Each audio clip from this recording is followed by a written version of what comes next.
I was 37 when the call came in, 3 p.m. on a Wednesday. My sister Liesl told me our mother had finally lost her 2-year battle with lung cancer in Germany. My wife, Greta, 35, was sitting right beside me. I booked the first Thursday morning flight I could find. It cost nearly $2,800 because it was last minute, but who cares? Your mother only dies once. Greta seemed supportive at first. She even helped me pack. But as the evening went on, she grew quiet, strangely quiet. While I was folding my suit, she said, "Your mother never liked me." "Greta, not now," I replied. "She called me a gold digger at our wedding." "She was developing dementia then. We've been over this." "I don't think you should go." I froze. "What?" "Your sister can handle it. We have my mother's 65th birthday party this weekend." Her mother, Ingrid, the woman who lived 8 blocks away and whom we saw twice a month. "My mother is dead, Greta. And my mother is turning 65. It's a milestone birthday. I already told everyone you'd be there." I just stared at her. "I'm going to my mother's funeral."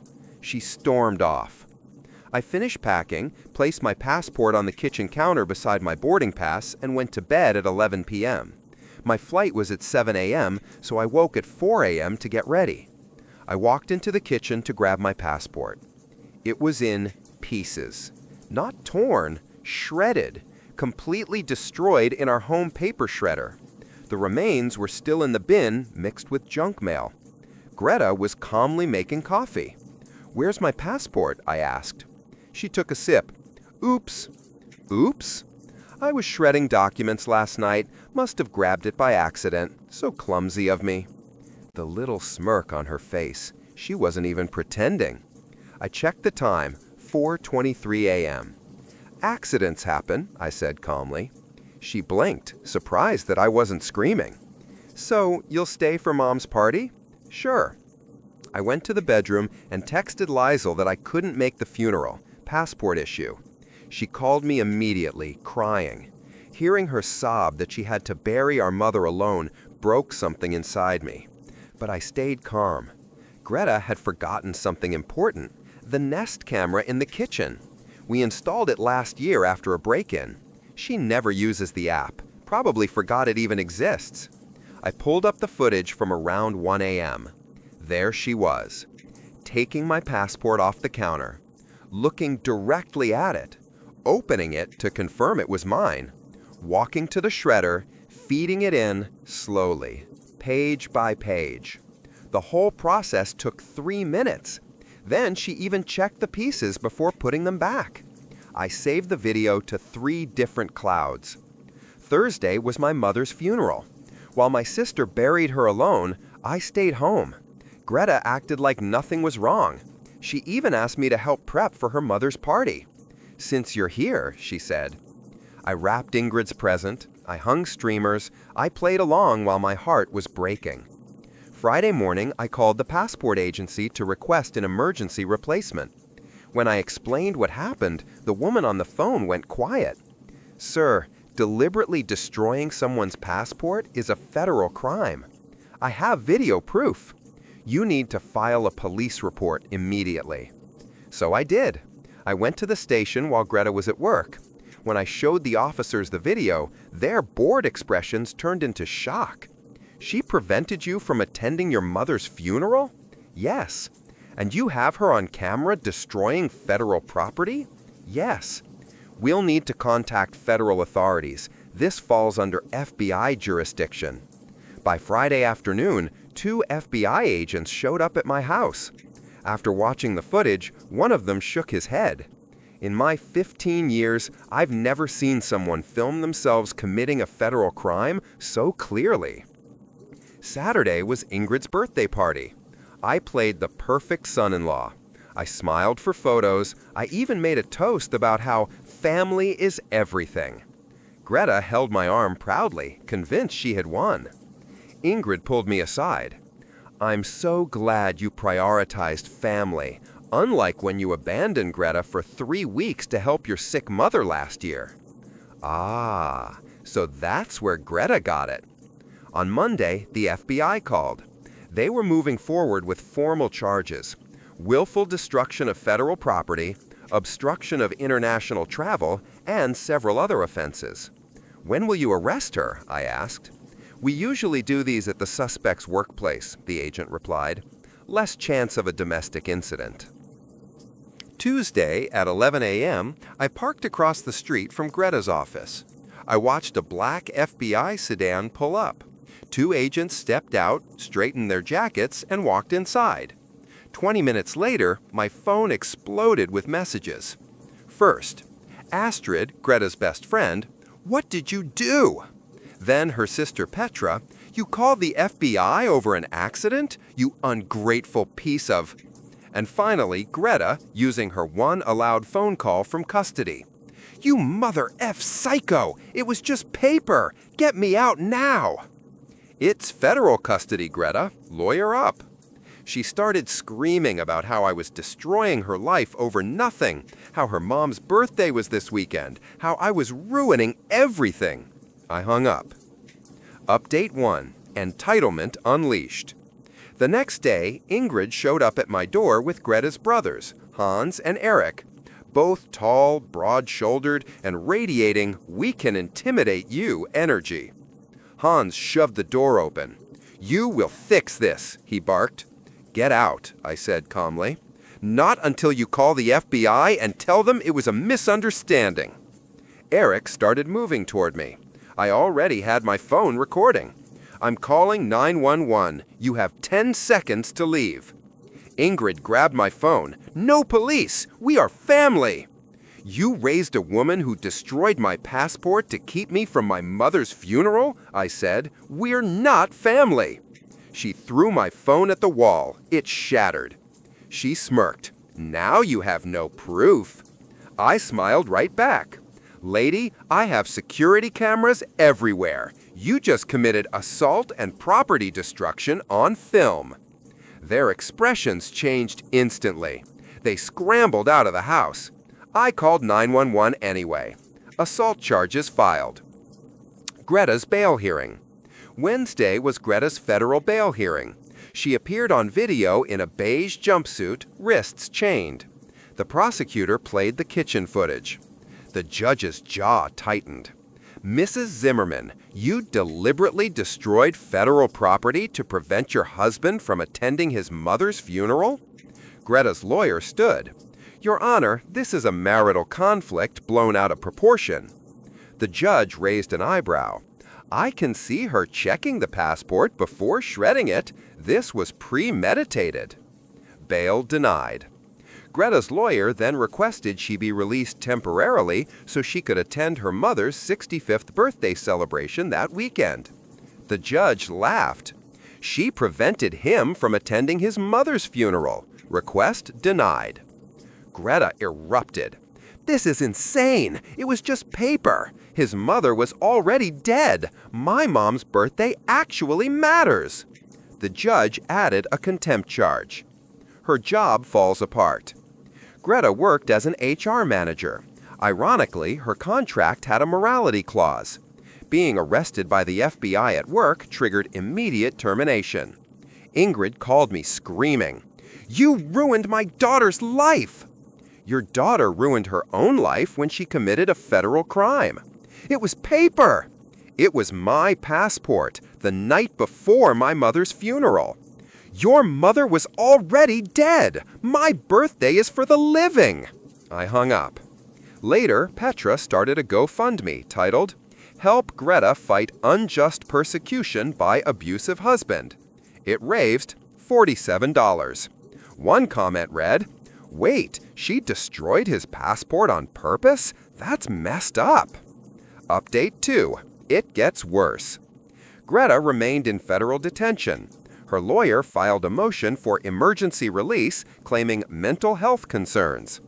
The prosecution responded by presenting even more footage from our home security system, things I hadn't noticed.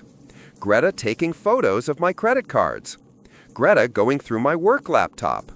Greta recording videos of me sleeping. Greta copying personal documents. FBI forensics uncovered it all when they cloned her phone. It turned out she had been planning to divorce me and needed evidence. The passport destruction? Punishment because I wouldn't sell my mother's house in Germany immediately after she died. She wanted that inheritance money, now. Ingrid strikes back and fails. Ingrid filed a lawsuit claiming I caused her emotional damages by maliciously having her daughter arrested before her birthday party. She demanded $50,000. My lawyer laughed for a full minute. During her deposition, my lawyer asked, "So you said family events for the living matter more than funerals?" "Yes." "And you supported your daughter preventing him from attending his mother's funeral?" "She was already dead. My birthday had 47 guests coming." "You believe your birthday party was more important than a funeral?" "Yes, obviously." Update 3. The divorce begins. By Friday, I filed for divorce. Grounds: malicious destruction of federal documents, intentional emotional harm, coercive control, and financial deception. Her lawyer tried to argue Greta had been emotionally overwhelmed after my mother's death. The judge responded, "Being overwhelmed doesn't make shredding a passport federal property destruction magically disappear." Greta's side then demanded I pay her legal fees because she lacked income due to being unfairly terminated. My lawyer slid a printed copy of the morality clause across the table. She got fired because she was arrested by the FBI for a federal crime. That's not our problem. Greta started crying, shouting that I owed her everything because she gave me the best years of her life. The judge told her, "Ma'am, this is a divorce hearing, not a theater audition." Greta burst into tears so dramatically the court reporter had to stop typing because she was laughing too hard. Her family's meltdown. Since Greta couldn't call freely from detention, her family began harassing me non-stop. 47 texts from Petra, all caps typing. 23 from Astrid. 18 missed calls from Hans. 11 voicemails from Ingrid screaming variations of, "You monster." One voicemail ended with, "And you will pay for this at the end of days. God will smite you." Very normal. My lawyer advised documenting everything. Thank God for the cloud backup. Greta's official statement from jail. Because she couldn't post on social media, Greta had her sister Petra upload a long rant titled, "My husband ruined my life because he loves his dead mother more than me." It included the line, "He should have moved on already. His mom died weeks ago, but he chose a corpse over his wife." The comment section turned into a war zone.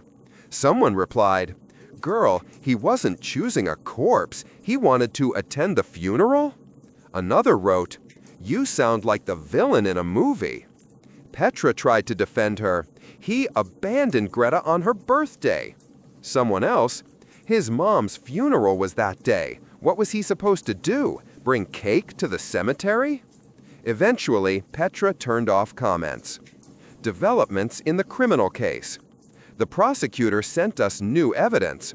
Greta had searched legal ways to keep husband from traveling, how to destroy passport without getting caught, can you force someone to skip a funeral, how to make husband dependent financially, what happens if you delete passport online. She'd saved links, screenshots, and even made a checklist. The top bullet point? Punish him for choosing his mom over me. This woman was finished. Greta tries a new tactic. Because nothing else was working, Greta suddenly claimed, "I was emotionally neglectful. I worked too many hours. I didn't appreciate her." Her lawyer tried to spin the passport shredding as a cry for help. The prosecutor deadpanned, "Most adults don't cry for help by committing federal crimes." Even the judge sighed, "Ma'am, please stop. You're making this worse." The inheritance revelation. What I didn't know until the FBI got into her phone was that Greta had been talking to a divorce attorney 2 months before my mother died. She wasn't planning on staying married. She was planning on leaving after she secured the inheritance money. Greta had texted Petra, "Once he sells that stupid German house, we'll finally have real money." Another message, "He won't need it anyway once his mom dies." And the worst one, "Honestly, can't wait for that funeral so he stops being a mommy's boy." Reading those messages was the first time I felt something break inside me. I realized I hadn't known my wife at all. The funeral I finally attended. Thanks to some miracle and to my brother's help overseas, I managed to get new emergency travel documents and flew to Germany much later. Greta's mess delayed everything, but I made it. Standing at my mother's grave, I promised her I'd never let anyone dishonor her memory again. My extended family was supportive, but also furious. My aunt asked, "Your wife did this? She stopped you from coming?" I nodded. She replied, "What a shameful woman! Your mother would have chased her out with a broom." Honestly, yeah, she would have. Meanwhile, back home, while I was in Germany, Ingrid and Petra attempted to break into my house to retrieve Greta's belongings. They claimed they had a right to her property. Little detail, Greta's belongings were in storage already. I had moved them the day after filing the divorce. So, what did they want? My lawyer suspected they were after my documents, my electronics, my inheritance paperwork, anything they could use to claim assets. Luckily, the alarm went off immediately. Police came, they fled. Ingrid, being Ingrid, later left a voicemail. "We left because we were scared, not because we were guilty." Sure, lady. Greta loses Greta's trial approaches. By the time I returned from Germany, the federal prosecutor had built a bulletproof case. Greta now faced destruction of a U.S. passport, federal felony, obstruction of travel, conspiracy, attempted burglary, witness intimidation, contempt of court, multiple restraining order violations. Her lawyer tried to negotiate a plea deal. The prosecutor offered 5 years in federal prison and mandatory therapy.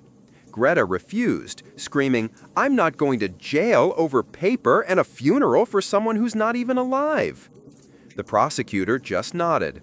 "Okay, trial it is." Her family tries to fix it. Hans and Eric showed up at my workplace unannounced. Security stopped them. Hans, "You're destroying our sister's life." Me, "She destroyed my passport and tried to stop me from going to my mother's funeral." Eric, "You should have forgiven her." Me, "For a felony?" Hans, "For family." Security escorted them out. They left me a handwritten note in the lobby. "Blood is thicker than dead people." I don't even know what that's supposed to mean. The therapy twist. One of the strangest developments, Greta insisted she wanted to work on the marriage from federal jail. She requested court-mandated couples therapy. The judge blinked slowly. "You are divorcing. There is nothing to work on." Greta's lawyer pushed. "It may aid in her emotional stabilization." My lawyer responded, "He doesn't want therapy. He wants a divorce." Greta burst out crying again. "He owes me closure." The judge said, "You'll get closure when the sentencing is done." The trial. When the trial began, Greta looked angry, not remorseful. She glared at me like I had ruined her life. The prosecutor presented everything. The kitchen shredding footage, her Google searches, her text messages, my destroyed phone, the break-in attempt, her social media rant, Ingrid's deposition. The jury members' faces went from shock to disbelief to annoyance. Then Greta took the stand. Her defense was basically, "It was just paper. He abandoned me emotionally. His mom's funeral wasn't a big deal. I was having a bad day. He exaggerated everything." Her lawyer asked, Why did you destroy the passport? Greta, because he was leaving me for a dead woman. People in the gallery gasped. One juror shook her head like she had a migraine. The prosecutor asked one question. Do you regret destroying the passport? Greta, no, he needed to learn a lesson. Every lawyer in the room winced. The verdict. It took the jury 42 minutes. Guilty on every charge. When the judge read the verdict, Greta finally broke, not out of remorse, out of rage. She screamed, "This is his fault! He ruined me! I hope his mother haunts him!" Even the bailiffs flinched. The judge ordered immediate remand. Ingrid fainted dramatically in the aisle. Petra screamed at the jury, "You heartless pigs!" Hans and Eric tried to rush toward me, but were restrained by security. The divorce finalization. With the criminal trial over, the divorce was finalized quickly. Greta got nothing. No spousal support, no property, no shared assets, no claim to inheritance. She forfeited everything because of her criminal convictions and documented malicious intent. I kept the house, all shared funds, my mother's inheritance, everything else. My lawyer estimated Greta's actions cost her over $300,000 in marital assets. The court allowed me to block all contact permanently. Sentencing day. Greta returned to court wearing an orange jumpsuit and cuffs. She looked exhausted but still furious. The judge said, "Mrs. Zimmerman, your actions displayed cruelty, entitlement, malice, and a disturbing lack of empathy. You destroyed federal property to emotionally punish your husband for grieving his mother. You attempted to stop him from going to her funeral. You intimidated him, conspired with others, and repeatedly violated court orders. Your lack of remorse is striking." Sentence: 6 years in federal prison, mandatory mental health treatment, no contact order extended to 25 years. Greta screamed, "You can't do this! I'm the victim!" The aftermath. Federal prison updates. 3 months after sentencing, I received a formal letter from the Bureau of Prisons. Greta had been transferred to a medium-security federal facility. There was also a note. Inmate has been placed in mandatory psychological treatment due to persistent behavioral issues. Apparently she had fought with another inmate over access to the phone, screamed at a guard for disrespecting her grief when the guard told her lunch was over, demanded a birthday celebration because that's what my family always gives me, threatened to sue the prison for emotional neglect. Her prison counselor wrote in the report that Greta struggled with entitlement, narcissistic patterns, inability to accept consequences, lack of empathy, extreme emotional volatility. None of this surprised me. Her family still doesn't get it. Even after everything, her family continued their campaign of denial. Ingrid mailed me a handwritten letter saying, "You are a wicked man. Prison will teach Greta patience, but you will answer to God." Hans left a voicemail. "We'll get her out. You'll pay for this." Eric sent an email titled, "Reconciliation?" It said, "Let's clear the air. You apologize and we'll consider letting this go." I blocked them all. Again. Petra tried to start another GoFundMe. It raised $12. Someone commented, "I think your sister needs therapy, not donations." Petra shut it down. Greta's final message. 6 months in, I received a letter through my lawyer. Greta had written it during a therapy assignment. It said, "I hate you for what you did. I hate you for betraying me. I hate you for loving your mother more than me. I hate you for ruining my life. One day, you'll regret hurting me." Not a single apology. Not a single acknowledgement. Not a drop of remorse. Just hate. My lawyer asked if I wanted to read future letters. I said, "No. Destroy them." A moment of healing. On the anniversary of my mom's passing, I went back to Germany. this time with no chaos rushing behind me. I brought flowers, sat beside her grave, talked to her. I told her, I'm okay now. I'm healing. I'm free. My aunt hugged me and said, you were carrying someone else's madness.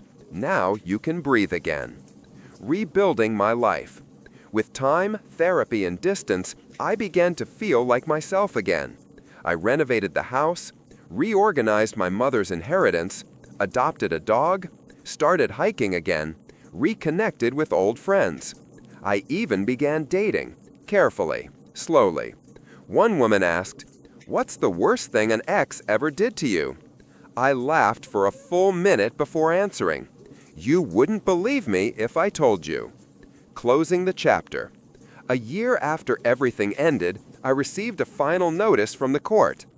All civil and criminal matters regarding Greta Zimmerman are hereby concluded. There was something freeing about reading that. Final. Done. Over. I lit another candle for my mom that night, sat in the quiet, listened to the kind of silence you only appreciate after living with chaos. For the first time in a very long time, it felt like life made sense again.